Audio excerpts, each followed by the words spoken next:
அருட்பெருமிஷோதி நமது மலேசியா சகோதரிகளோட சேர்ந்து கருப்பு கவனி மற்றும் ஜவ்வரிசியை வச்சு ஒரு அற்புதமான தெய்வீகமான பாயாசத்தை நம்மளோட இல்லத்துல தயார் பண்ணிக்கிட்டு இருக்காங்க. எப்போதுமே கருப்பு கவுனி உணவை யார் ஒருவர் பிரசாதமா செஞ்சு இறைவனுக்கு படைக்கிறாங்களோ அவங்களுக்கு எல்லா தெய்வங்களும் தேவதைகளும் ஆட்கொள்ளுவாங்க அப்படின்னு சொல்லுவாங்க. இந்த இயற்கை சார்ந்த உணவு மலேசியால ரொம்ப ஃபேமஸ். அந்த உணவை நம்ம ஊர்ல கிடைக்கக்கூடிய மூலப்பொருட்களை வச்சு மெட்டீரியலை வச்சு தயாரிச்சு அற்புதமா ரெடி ஆகிட்டு இருக்கு. இன்னைக்கு நம்மளோட கல்பத்தரு பயிற்சியில வரவங்களுக்கு இதை பிரசாதமாகவே கொடுக்க போறோம். ஸோ நம்ம தமிழ் கலாச்சாரத்துல இருக்கிறவங்க ஒவ்வொரு ஊர்ல இருக்கக்கூடிய இயற்கை உணவை தான் இயல்பாகவே சாப்பிடுவாங்க. ஸோ கருப்பு கவுனி அப்படிங்கிறது தமிழ் மண்ணோட உணவாக இருந்தாலும் மலேசியா போன்ற நாடுகள்ல ரொம்ப ரொம்ப ஃபேமஸா இருக்கு. அதைய இந்தியாவில செஞ்சு உலக அளவில் ப்ரொமோட் பண்றதுக்காக இந்த ஒரு விஷயத்த செஞ்சுக்கிட்டு இருக்காங்க. சகோதரிகள் 2 பேர்த்துக்குமே இதன் மூலமா உலக அளவில் பேர் புகழ் செல்வமும் கிடைக்கணும், தமிழன் உணவு உலகெங்கும் வரணும் அப்படின்னு பிரார்த்திக்கின்ற அற்புதமான கருப்பு கவுனி கடைசி ஸ்டேஜில் இருக்கு. டேஸ்ட் பண்ணிட்டும் உங்களுக்கு எப்படி இருக்குன்னு சொல்றேன். இதை செய்யக்கூடிய வழிமுறையை இந்த பதிவோட பின்னாடி போடுவாங்க, பார்த்து பயன்படுத்தி வளம் பெறுங்கள். வாழ்க. Hi guys, welcome back to my channel today. இன்னைக்கு என்னோட ஸ்பெஷல் பூபூர் புல்லூர் ஹித்தாம். ஸோ எங்கே செஞ்சுட்டு இருக்கேன்னா நம்ம குருஜி வீட்டில் செஞ்சுட்டு இருக்கேன். And it's very exciting. So நம்மளுக்கு ஒரு ஒர்க் ஷாப் இருக்குது இன்னைக்கு.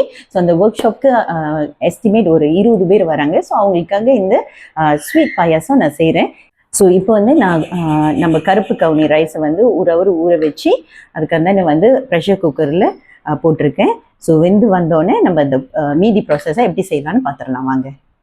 கைஸ், குக்கர் ஒரு 2 விசில் விட்டு அரிசியை அழகாக வேக வச்சாச்சு. ஒரு 80% அரிசி வெந்திருக்கு. ஸோ இதை நான் ஒரு பெரிய பாத்திரத்தில் மாற்றிக்கிட்டேன். அது கூட கொஞ்சம் தண்ணியும் நான் ஆட் பண்ணிக்கிட்டேன். ஸோ ஜவ்வரிசியை சுத்தமாக கழுவி அது கூட சேர்த்து நான் ஆட் பண்ணிக்கிட்டேன். ஸோ இந்த ஜவ்வரிசி நல்ல கண்ணாடி பதத்துக்கு வேகிற வரைக்கும் நம்ம வேக வச்சு எடுத்துக்கணும். நல்லா கிண்டிக்கிட்டே இருக்கணும், இல்லைன்னா அடி பிடிச்சிரும். இப்போ நான் கருப்பு சீனி ஆட் பண்ணிக்கிறேன். ஸோ இந்த ரெசிபிக்கு நீங்கள் பார்த்தீங்கன்னா நான் 1 கிலோ கருப்பு கவுனி அரிசி எடுத்திருக்கேன். அது கூட 1/2 கிலோ கருப்பு சீனி சேர்த்துருக்கேன். மட்டும் ஒரு 1/2 கிலோ வெள்ளை சீனியும் சேர்த்துருக்கேன். கொஞ்சோண்டு டேஸ்ட்டுக்காக உப்பு, அதுக்கப்புறம் ஒரு 3 தேங்காயிலேருந்து பிழிஞ்ச பால் எடுத்து இது கூட மிக்ஸ் பண்ணியிருக்கேன்.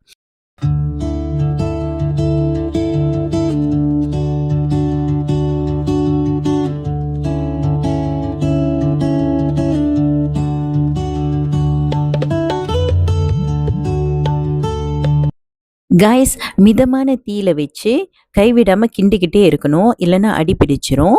ஸோ நெக்ஸ்ட் நம்ம சேர்க்க போகிறது நம்மளோட பண்டான் லீஃப். ஸோ இப்போ நீங்கள் பார்த்தீங்கன்னா இதை நான் சுத்தம் பண்ணிக்கிட்டு இருக்கிறது தான் பண்டான் லீஃப். எனக்கு இது கிடைச்சது ரொம்ப சின்ன சைஸாக கிடச்சிருக்கு. ஸோ இங்கே மெஜாரிட்டி இந்த சின்ன சைஸ் தான் கிடைக்குது.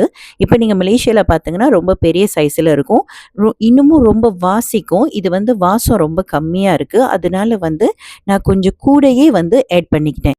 ஒரு 2 நிமிஷத்துக்கு எல்லாத்தையும் நல்லா மிக்ஸ் பண்ணி சுகர் சால்ட்டோட லெவலை பதம் பார்த்து நம்மளோட கருப்பு கவுனி பாயாசம் ரெடி ஆயிடுச்சு.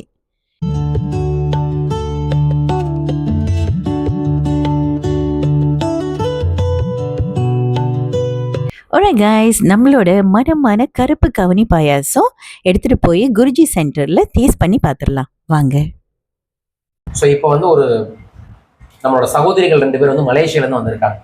அவங்க நம்மளோட ட்ரெடிஷ்னல் உணவை வெளிநாட்டில் இருந்து இங்கே கொண்டு வந்து அவங்க மலேசியாவில் பண்ணுறாங்க.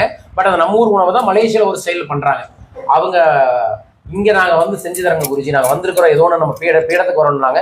சரி, உங்களை பீடத்துக்கு வர சொல்லி பண்ணுறது ரொம்ப தூரம், அது போகிற கஷ்டம் காட்டி தான் சிட்டியில் இதை பண்ணியிருக்கோம். ஸோ அதனால் அந்த உணவை பற்றி அவங்க ஒரு நிமிஷம் பேசிட்டு அந்த உணவை தருவாங்க. அதை சாப்பிடுங்க. சாப்பிட்டுட்டு நீங்கள் ஏதாவது அதை எப்படி இருக்குன்னு சொல்லுங்கள். நம்ம எல்லாம் சாப்பிட்ருப்போம், அது வேறு மாதிரி இருக்கும். அதை சாப்பிட்டுட்டு சொல்லுங்கள். 10 நிமிஷம் கழிச்சு நம்ம பயிற்சியை அடுத்த கட்டத்தை நோக்கி செல்லலாம். ஓகேங்களா? நன்றிகள். ஆமாம், வாங்க பேசுங்க. இவங்க ஃப்ரம் மலேசியா கோலாலம்பூர்லேருந்து வராங்க. ஸோ அவங்க இப்போ மலேசியன் ட்ரெடிஷ்னல் உணவை நம்ம தமிழ் உணவோட தமிழ்நாட்டில் கிடைக்கிற உணவு பொருட்களை வச்சு ஒரு விஷயம் ட்ரை பண்ணுறாங்க. ஸோ அதற்கு ஒரு கேஸ் ஸ்டடிக்காக வந்தாங்க. சரி, அதற்காக பயன்படுத்த சொல்லியிருக்கோம். முதல்ல எல்லாருக்கும் ரொம்ப நன்றி. இந்த வாய்ப்பு கொடுத்த குருஜிக்கு ரொம்ப ரொம்ப நன்றி. இந்த மாதிரி ஒரு ஸ்பெஷல் ஒகேஷனில் உங்களை எல்லாத்தையும் பார்ப்பேன்னு சந்தோஷமா இருக்கு. ஸோ அதை தாண்டி வந்து நான் ஒரு அழகான பாயாசம் எடுத்துட்டு வந்திருக்கேன். இது பாயாசம்னு நான் சொல்லலாம். எங்க ஊர்ல இதுக்கு பேர் வந்து புபோர் புலுட் ஹித்தாம். அது என்னோட பாஷையில நான் சொல்றேன், பாசா மலேசியா அப்படின்னு சொல்லுவோம், நம்மளோட லோக்கல் லாங்குவேஜ். ஸோ இது ரொம்ப ஈஸியா வந்து உங்களுக்கு வந்து மொழிபெயர்த்தி சொல்லணும்னா இட்ஸ் ஆக்சுவலி கருப்பு கவுனி பாயாசம். ஸோ உங்களுக்கே தெரியும் கருப்பு கவுனி வந்து எவ்வளோ நல்லது உங்கள் உடம்புக்கு. அது வந்து ஒரு பாயாசமாக நான் செஞ்சு எடுத்துகிட்டு வந்திருக்கேன். எப்பயுமே வந்து இங்கே பால் ஊற்றி பாயாசம் செய்வாங்க, இல்லை ஒரு சிலரெல்லாம் தேங்காய் பால் ஊற்றி செய்வாங்க. அங்கே ஜெனரலாகவே பாயாசம் வந்து நம்ம மலாய் மக்கள் வந்து இல்லை சைனீஸ் மக்கள் வந்து இதை வந்து கோகனட் மில்க் இல்லை வந்து தேங்காய் பாலோட வந்து சேர்த்து செய்கிறது. அப்படி எந்த ஒரு ஏலக்காய் அதெல்லாம் வந்து பயன்படுத்த மாட்டாங்க. இது வந்து ஒரு பண்டன் லீஃப் அப்படின்னு சொல்லுவோம். இந்த இடத்துல வந்து இது ரம்பா லீஃப்னு சொல்றாங்க.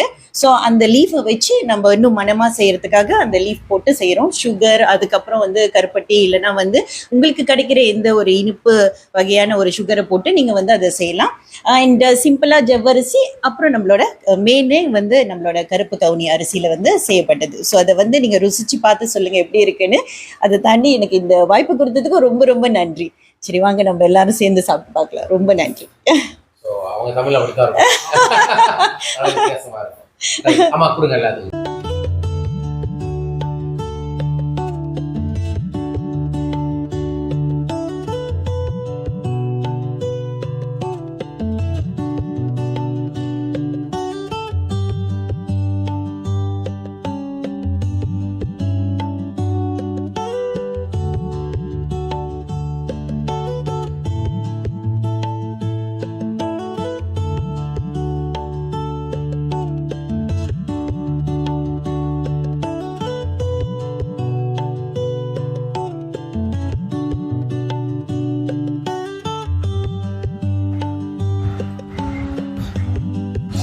இனிப்பே மீடியமா சரியா இருக்கு, எனக்கு சரியா இருக்கு. ரொம்ப தித்திப்பு இல்லை, ஆனா ரொம்ப கொஞ்சம் இனிப்பு அதிகமா இருந்திருக்கலாம் கொஞ்சம், பட் நல்லா இருக்கு, மைல்டா நல்லா இருக்கு.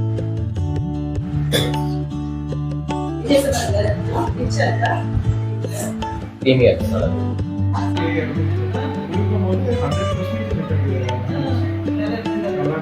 இங்க வந்ததுமே எனக்கு அந்த லீஃபோட ஸ்மெல்